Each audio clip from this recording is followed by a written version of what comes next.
সূরা বাকারা ১৭৮ নম্বর আয়াত থেকে পড়া হচ্ছে। বিসমিল্লাহির রহমানির রহিম। হে ওইসব লোক যারা ঈমান এনেছ, তোমাদের জন্য খুনের মামলায় কিসা আর আইন লিখে দেওয়া হয়েছে। নিহত স্বাধীন ব্যক্তির বদলে হত্যাকারী স্বাধীন ব্যক্তি, ক্রীতদাসের বদলে ক্রীতদাস এবং নারীর বদলে নারী।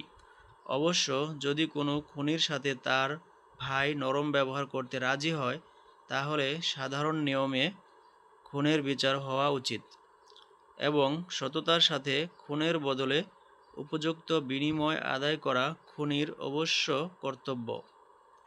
এটা তোমাদের রবের পক্ষ থেকে হালকা শাস্তি ও দয়া।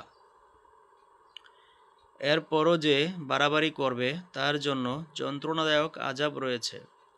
হে ওইসব লোক যাদের আকল বুদ্ধি আছে, তোমাদের জন্য কিসাস এর মধ্যেই জীবন রয়েছে। আশা করা যায় তোমরা এ আইন অমান্য করা থেকে বেঁচে থাকবে।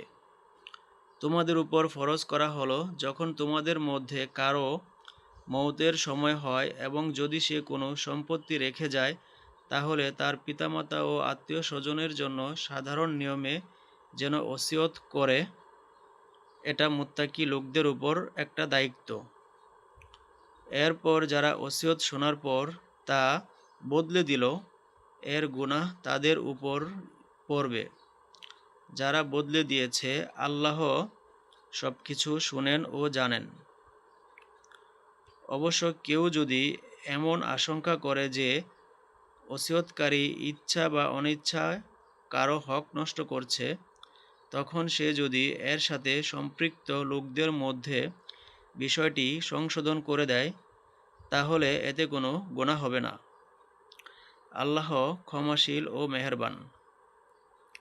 হে ওইসব লোক যারা ঈমান এনেছ, তোমাদের উপর রোজা ফরজ করে দেওয়া হয়েছে, যেমন তোমাদের আগের নবীগণের উম্মতের উপর ফরজ করা হয়েছিল। এর ফলে আশা করা যায় তোমাদের মধ্যে তাকওয়া গুণ পয়দা হবে।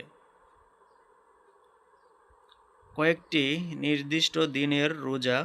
যদি তোমাদের মধ্যে কেউ অসুস্থ হয় অথবা সফরে থাকে, তাহলে সে অন্য সময় যেন এই দিনগুলোর রোজা আদায় করে নেয়।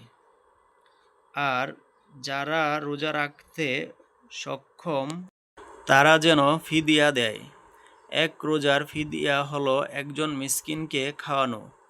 আর যে ইচ্ছে করে কিছু বেশি সৎকাজ করে, তা তার জন্যই ভালো। কিন্তু যদি তোমরা বোঝো, তাহলে রোজা রাখাই তোমাদের জন্য বেশি ভালো। রমজান ওই মাস যে মাসে কোরআন নাজিল করা হয়েছে, যা মানুষের জন্য পুরোটাই হেদায়েত, যা এমন স্পষ্ট উপদেশে পূর্ণ যে তা সঠিক পথ দেখায় এবং হক ও বাতিলের পার্থক্য পরিষ্কারভাবে তুলে ধরে।